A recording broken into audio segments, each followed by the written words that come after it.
Oh, Renaissance Unity, it is so good to see you here this morning. To see your faces, to feel your presence. This is a community that shows up. Last Sunday, Donnie, our brother, our friend, our teacher, our mentor, asked us to show up for him, and for Leah, and for his family. And you did. Oh, the prayer chaplains. Reverend Wilma, Ruth, Linda, Shirley, each and every one of you who showed up that created that sacred space.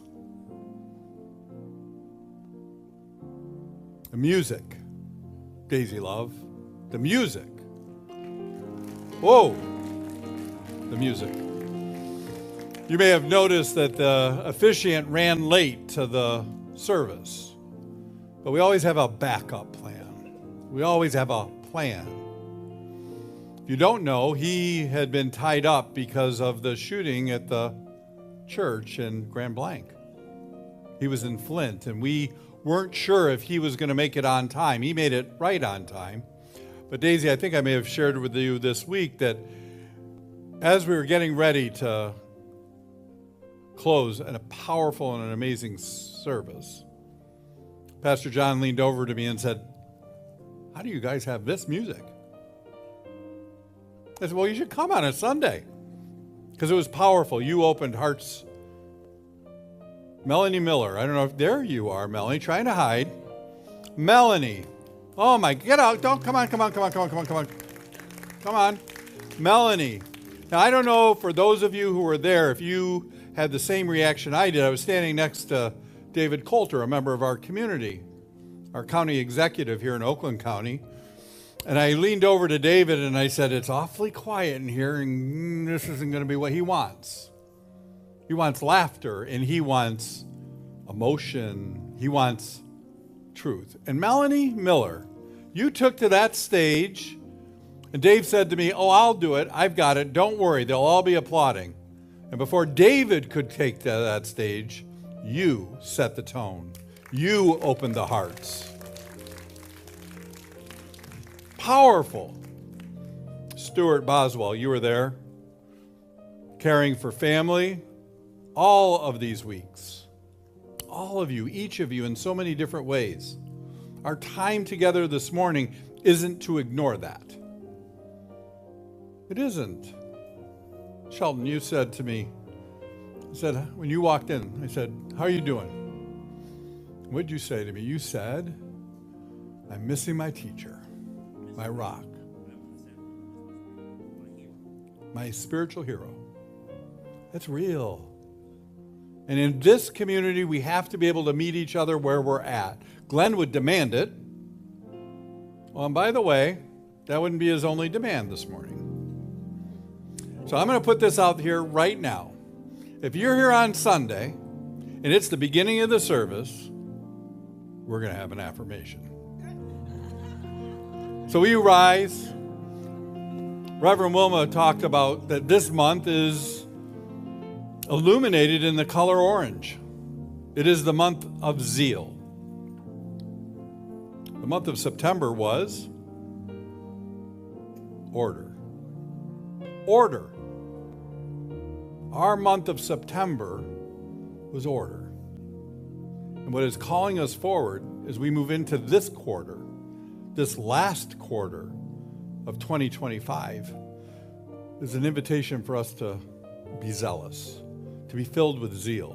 I don't think I've used the word zeal since I first heard the 12 steps back in, or the 12 powers, when I was 15 years old in this community. Reverend Wilma?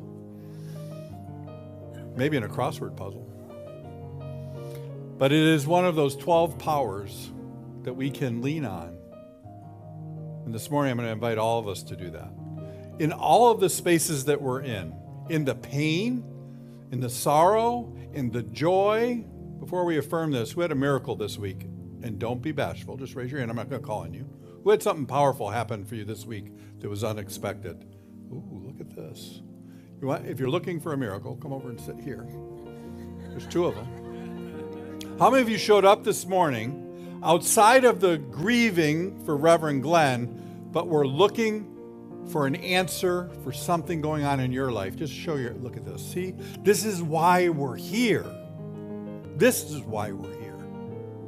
This is why Glenn was here. So let's affirm this as Glenn would. We're going to do this together. I am alive with the zeal of spirit. The fire of God within me burns away doubt and awakens my highest good. I trust divine order at work in my life and in this community. Even when I cannot see the path, I know every step is guided by infinite wisdom. Hope bridges me from what was to what is becoming. I move forward with courage, joy, and unshakable faith. All things are being restored to their rightful harmony. I am a co-creator in the great work of renewal. I am filled with zeal, anchored in divine order, and alive in hope. And that's the way it really is. I think Glenn gave you an A+. You can be seated.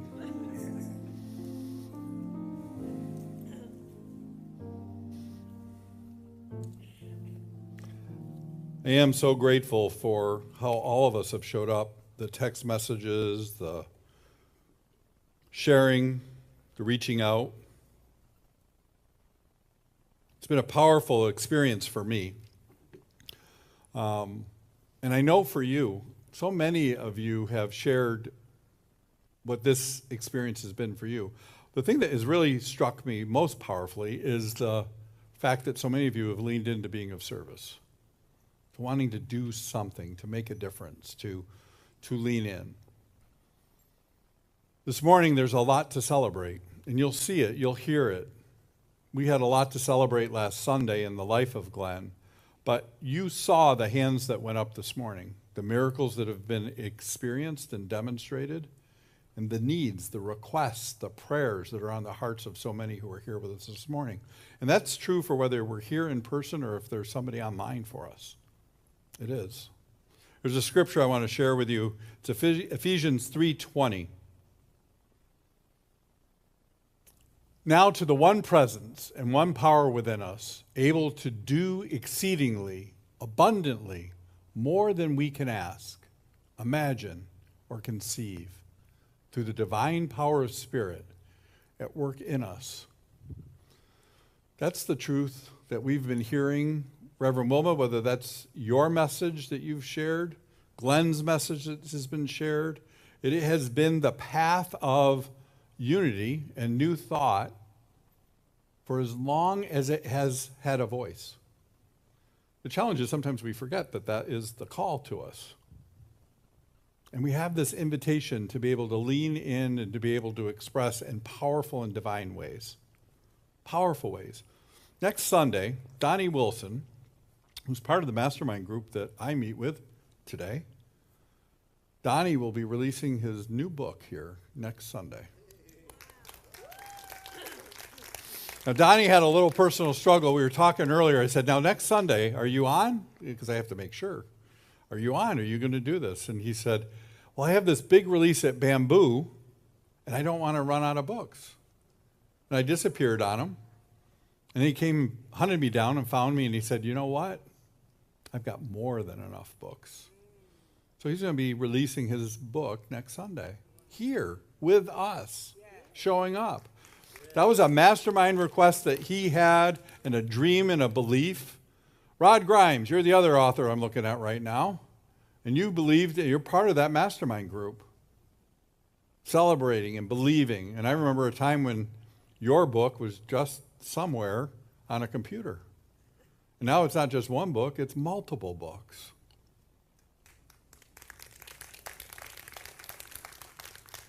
So there are things that are happening in this community that matter. Paul, I see you. Don't think I forgot that you're an author over here too. Right? Bashful as you are. But in life, there's lots to celebrate and lots to move through, and then there are times when we are just brought to our knees. I remember when I was just a young guy, I might have been 20 years old, I think, and I walked out of out of work, and somebody had stolen my car. It was gone. I love that car, and it was gone. And I called the police, and I said, I'd like to report that my car's stolen. Sorry, sir. It was repossessed.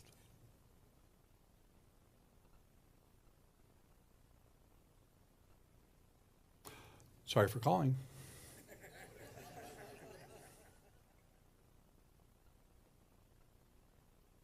I remember when in this community I had masterminded and prayed for and been with so many of you here wanting to have kids.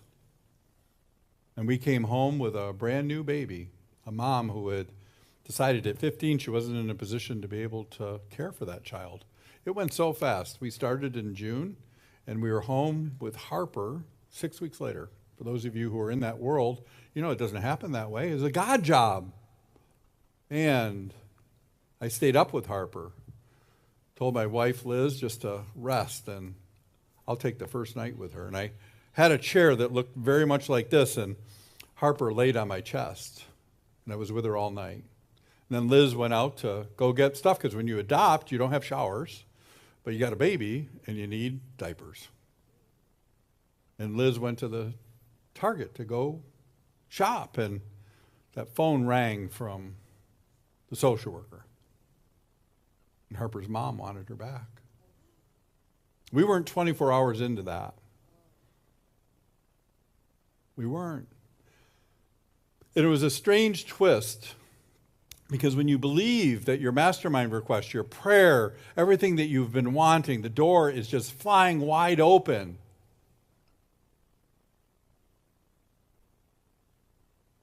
And you're brought to your knees. There's a saying that over the ancient times was used, apokatastasis. Has anybody ever heard that word? Apokatastasis. By the way, study that, because there's an affirmation at the end, and that word is in there. Apokatastasis. It means that in this experience, no matter what, if it has drawn us to our knees, great good and order will follow. Now, it might be, for you marketers out there, it might be too big for a bumper sticker. But to be able to exclaim in the moment when you are brought to your knees, apokatastasis, that no matter what, in this moment, I declare that there is divine good, that there is order. And that doesn't mean, Sheldon, that we don't feel the pain. That's not how a healthy spiritual journey works. To ignore where we're at. But at the same time, it's no fun to just stay in the space of knowing that there is no change. This is as bad as it gets, and this is how you feel forever. Now, we have the backdrop of Reverend Glenn's passing that we have in common right now. But each of us here has had our own moments where the declaration of apokatastasis could and probably did get deployed. That something happened in your life that you were not expecting. A twist, a turn, a job you expected, a relationship you depended on, a home that you lived in. Those moments happen to all of us. There isn't a golden ticket that is awarded in this human experience that says there is no pain along the way. However, there are principles that we have that says you don't have to stay in that pain.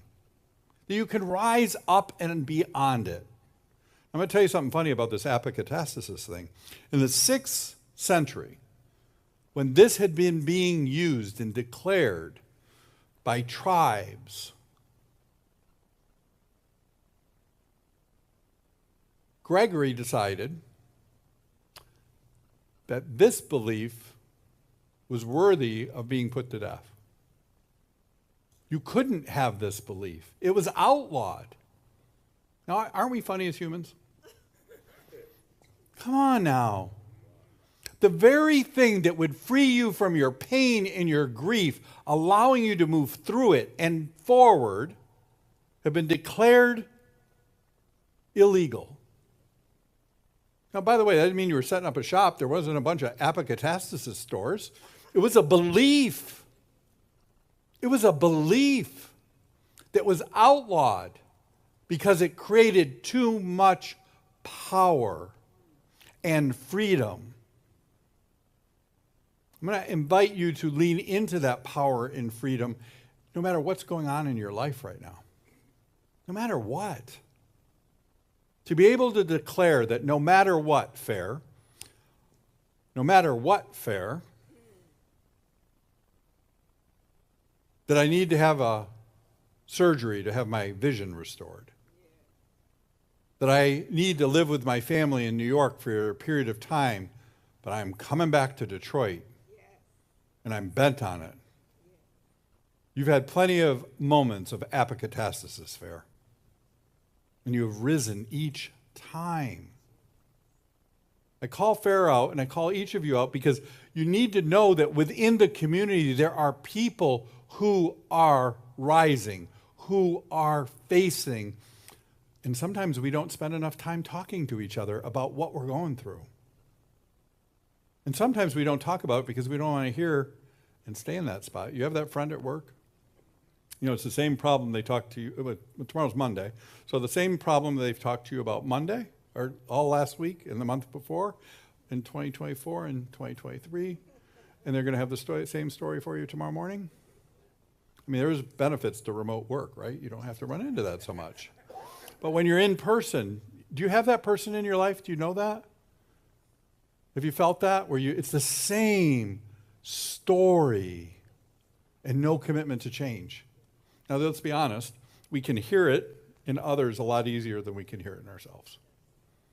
So we have to be gentle with that. We're not judging that, but it is a reminder that we don't have to stay stuck in our stuff, that we can rise above it, that we can move through it, and that ancient principles that were in place that were sidelined encouraged all of us to do that.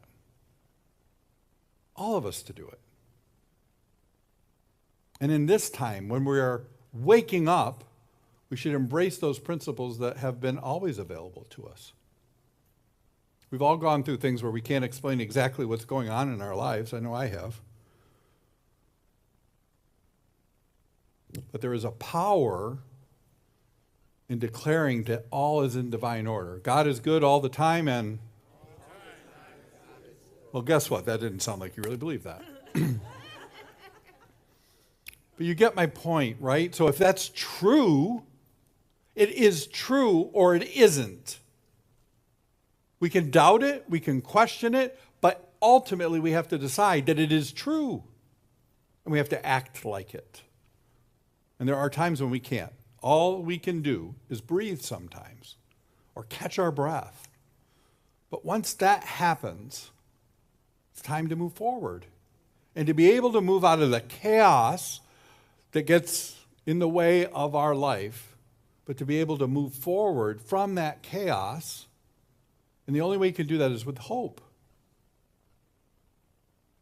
And hope is a principle that is not designed in a way to be manipulative or harmful. You ever run into somebody and you had something where you were brought to your knees and they just tell you, oh, it'll be fine? Yes. Totally sideline you. Absolutely. Because they don't have the capacity to be able to be where you're at. In our spiritual community, we have the capacity to stand in the truth of where we're at and to believe that we can cross the bridge together and get to where we're wanting to go. Absolutely. We can believe that for each other. We have the capacity for each of us to share what's going on. Each of us. Now, this statement about hope it's not passive optimism. It is active trust that moves us forward, even when we don't see the full picture. But it isn't It's supposed to be disrespectful. It isn't supposed to turn the problem invisible. Our faith, our beliefs are so strong that no matter what, we believe it for each other. No matter what. Do you remember Richard Phillips? Yes. For those of you who don't remember Richard Phillips came out of prison here in Michigan. At the time, he was the longest serving exoneree, 48 years in prison for a murder he didn't commit. Well, he's going to be back here soon for an update. The thing that struck me about Richard was his wisdom. I was mad. I'll tell you this story. So I left the hospital after Glenn passed. Donnie was in Ferndale, and there were about, 60 or 70 entrepreneurs there maybe?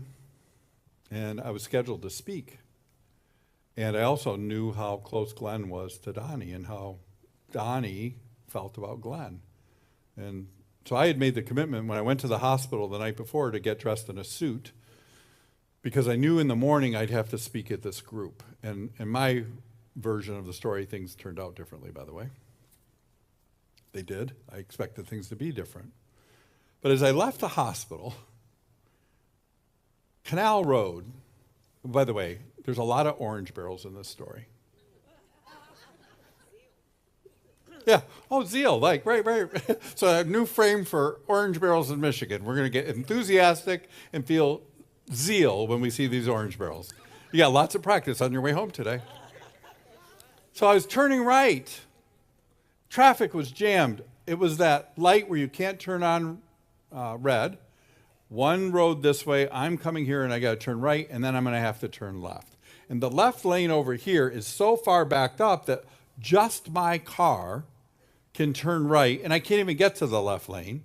And I do on green, I do everything right. I'm there, and I was on the phone with somebody at the time, and traffic's not moving. And I have to get to the left, but I can't until it moves, right? So it finally moves enough, and I'm really close. Like, we're doing our best to get out of the way. I get out of the way enough for the angel behind me to be able to get around me.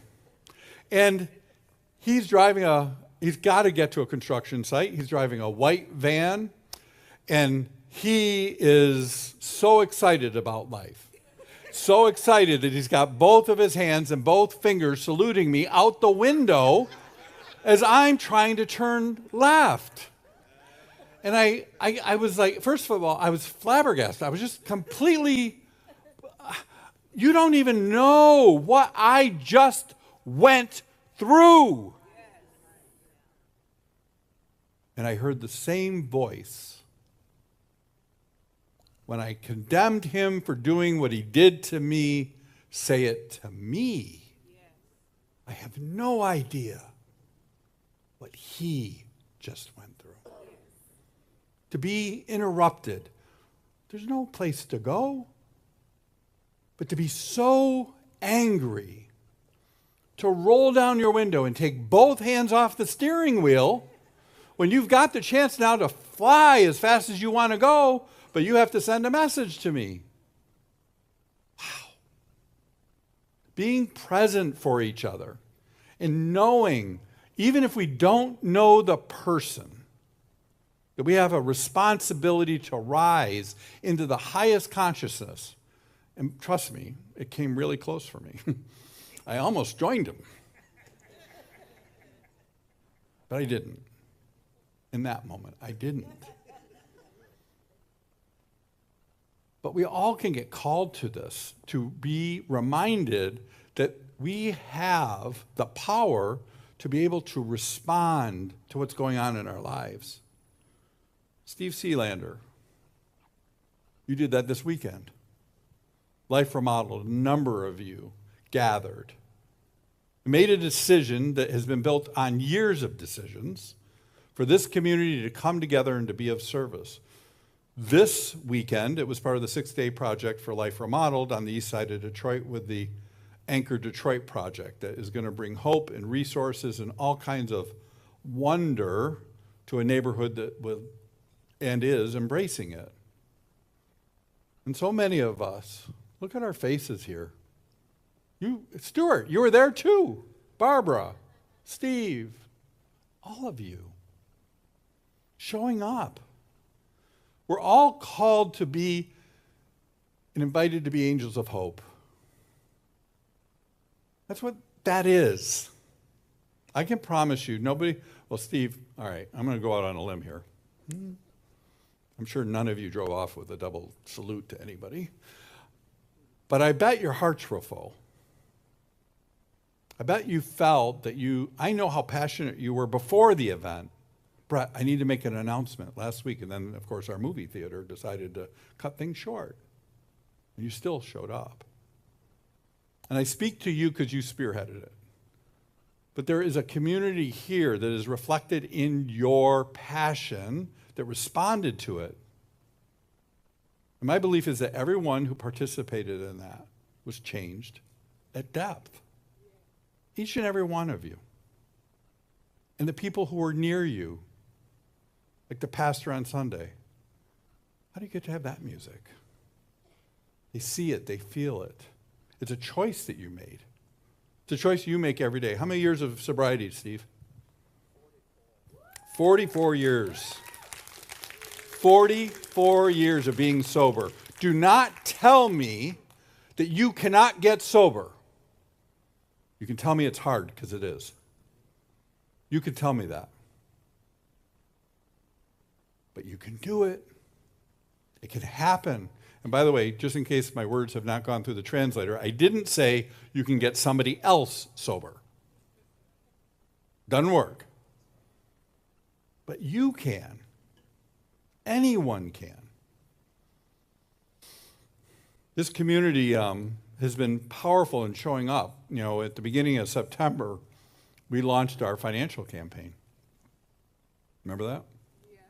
September 28th was a big day. That September 28th day was announced before Glenn passed. We had a big day on September 28th. Powerful day, important day. We had no idea when we were cooking up this idea that we needed to raise this.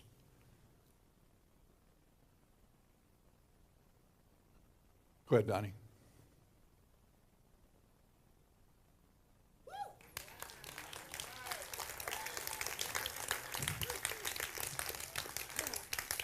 So I'm lying to you. That's only the online giving. That does not include any of the in-person giving that gave above and beyond.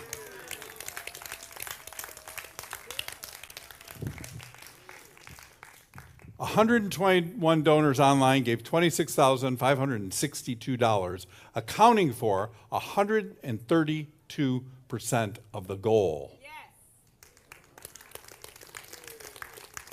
Now, why does that matter? Because we had bills we had to pay. Our bills are small.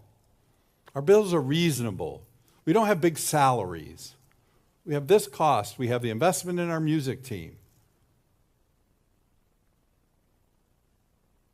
But Inicia, a few weeks ago, on our leadership team call, asked for support to be able to send our young people to the Youth of Unity conference rally here. It was $2,000. And Glenn said, I'll give $1,000.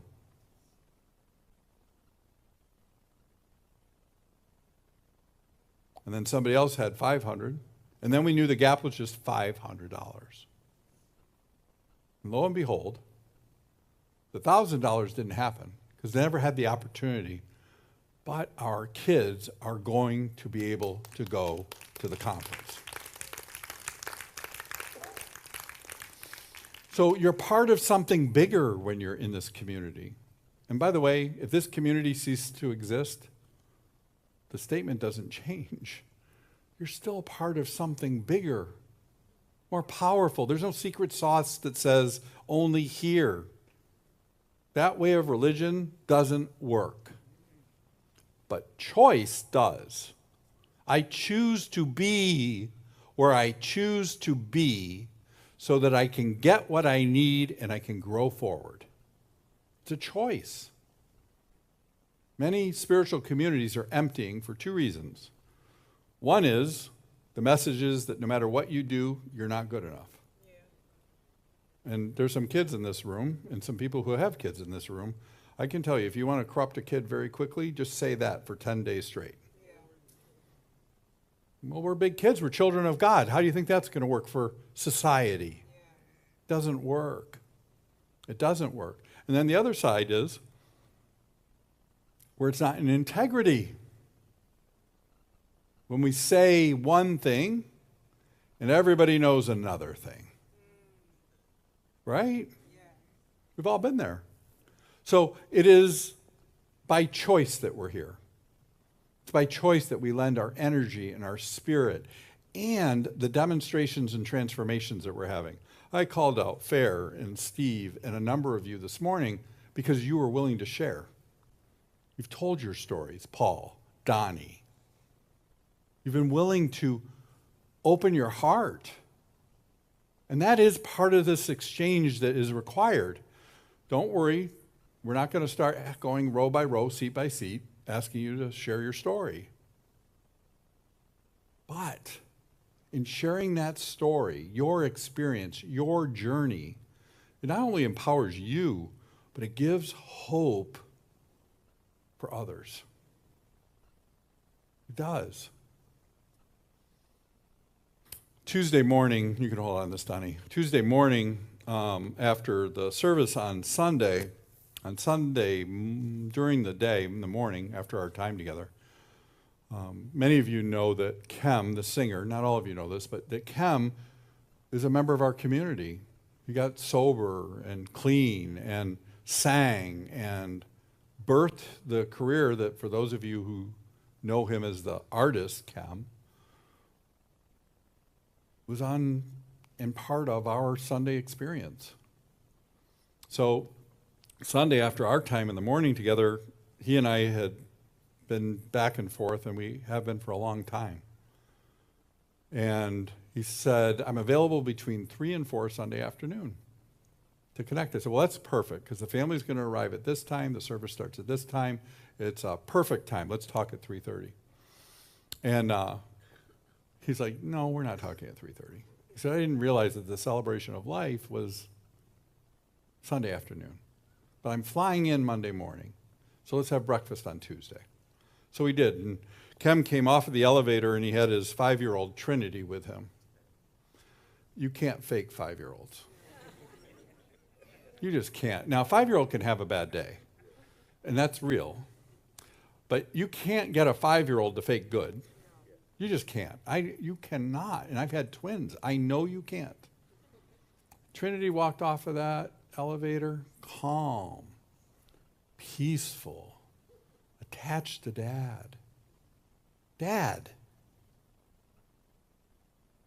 Erica, Kem's wife, is expecting his 8th child.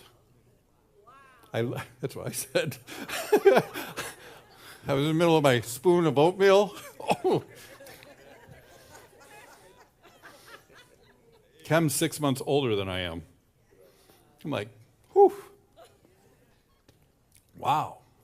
House full. House full. Now, why does that matter? Why does that matter? It matters. I asked him, I said, in 1998, did your bingo card have on it all of what you've experienced? You know, you think about it. The Tonight Show, the Grammys, the millions of records, the powerful voice in a world that needs powerful voices, a house full of love and kids. He said, none of that was on my bingo card, and if it was, I would have run away from it. Now, in 1998, life was different for him. No different for us. Do you remember before you started to decide to change your thinking and your behaviors? Do you remember that? Life might have been chaotic. I know it was for me. There was no car in the parking lot.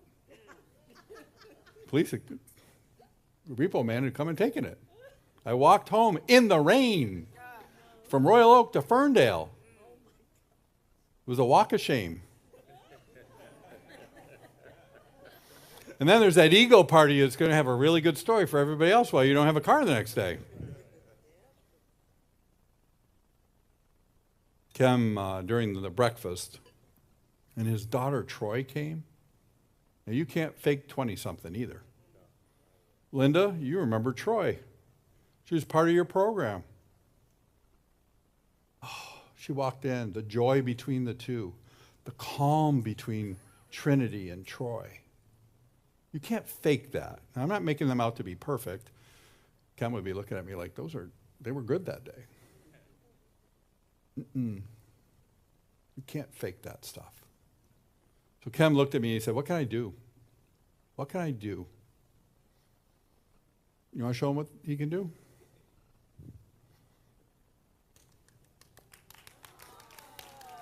So he'll be here on the 26th of October.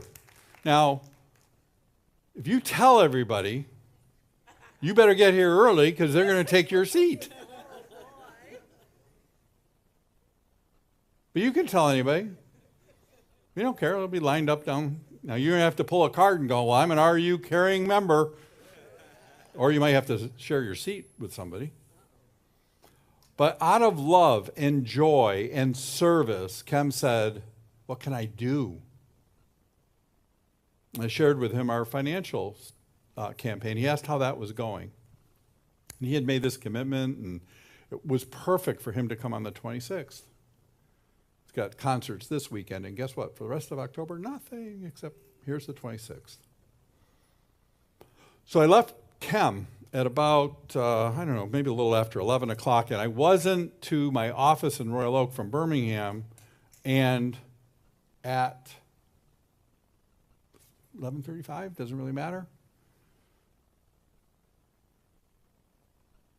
We had a woman from California go online, give $3,000 for this community that put us over the top of that goal. Now, when I say put us over the top, it put us on the north side of 20. The number I've shared with you this morning is $26,000, which means that after people signed in, still saw, still believed, and said, I'm in, this matters to me. So, I'm asking you, what matters to you? And please don't say Renaissance Unity, because that's not what this is about. What matters to you? What are you praying for? What do you need that has been just beyond your reach? What is it? What's the peace that you're seeking? What is the forgiveness that you need to feel? Either because you can forgive or you can be forgiven. What is it? What is the abundance that you want? The prosperity that you want? The new job that you want? The harmony within your family? Or maybe if it's not possible within your family, a circle of family by choice. The human family that shows up for you and lets you know that you're loved and that you're not alone. How can you show up and be that angel of hope somewhere in this world? My hunch is, let's see, you can tell me I'm wrong. How many of you volunteer or make a difference somewhere? Raise your hand. Look around this room. Look around this room. Keep your hands up. Look. This is why you're here. Birds of a feather flock together. You want to be in that consciousness of others who are giving. If you haven't had the chance to volunteer yet, find a space. Daisy Love.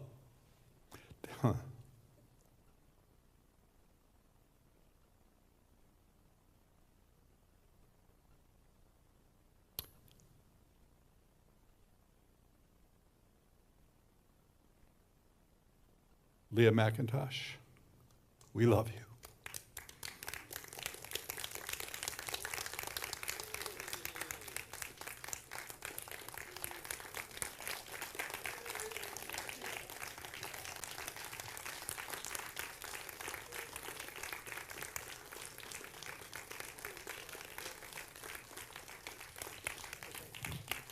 We're supposed to do this to me.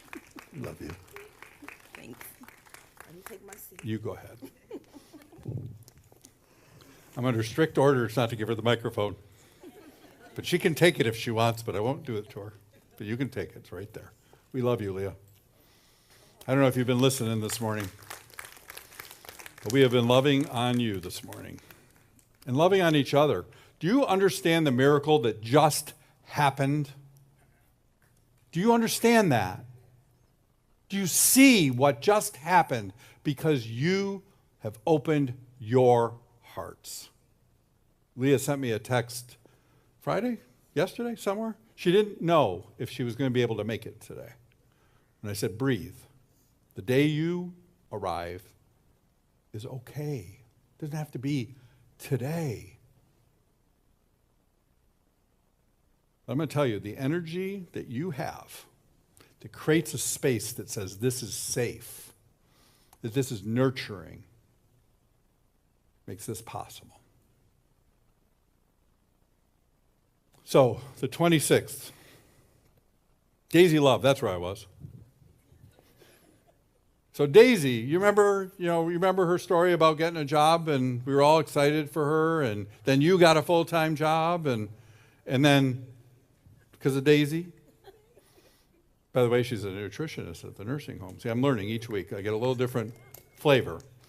But Daisy Love, I don't know if you remember this, Daisy got a job to be an assistant manager in the building because you remember her testimony. She had been homeless. She didn't have anything.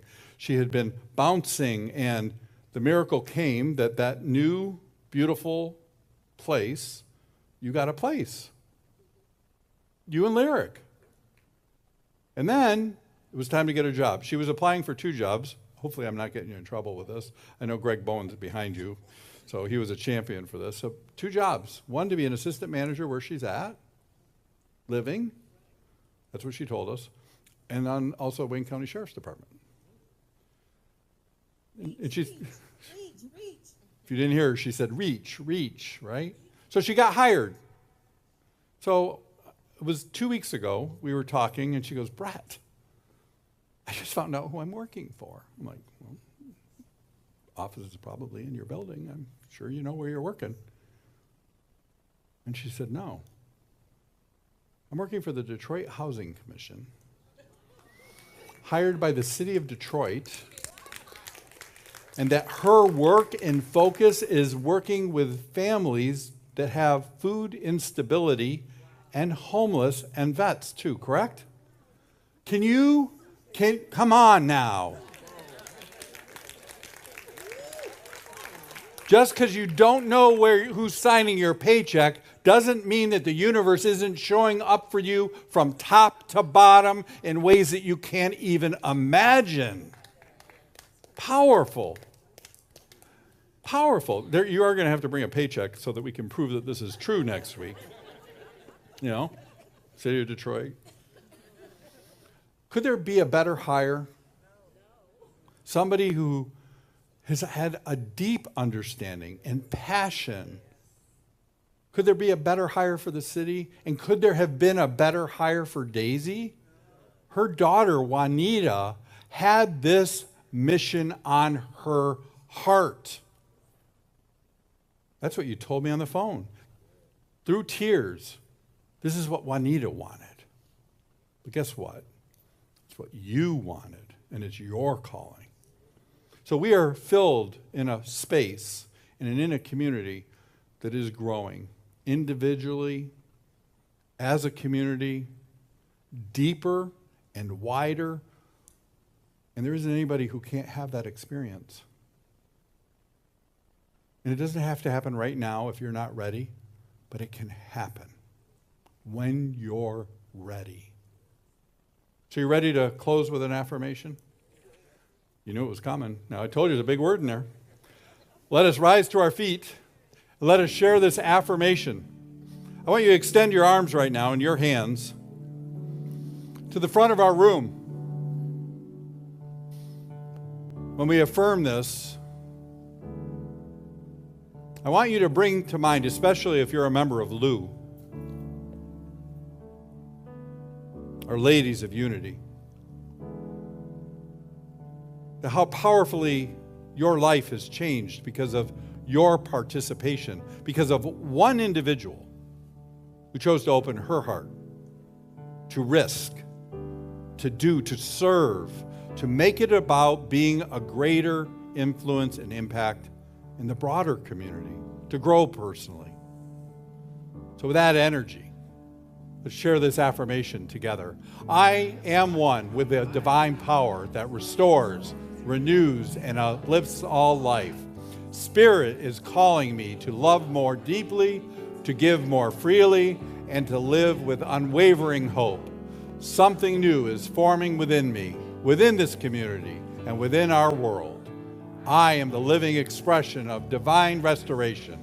Together we declare apokatastasis, the restoration of all things, within us, around us, and through us. And so it is. Amen.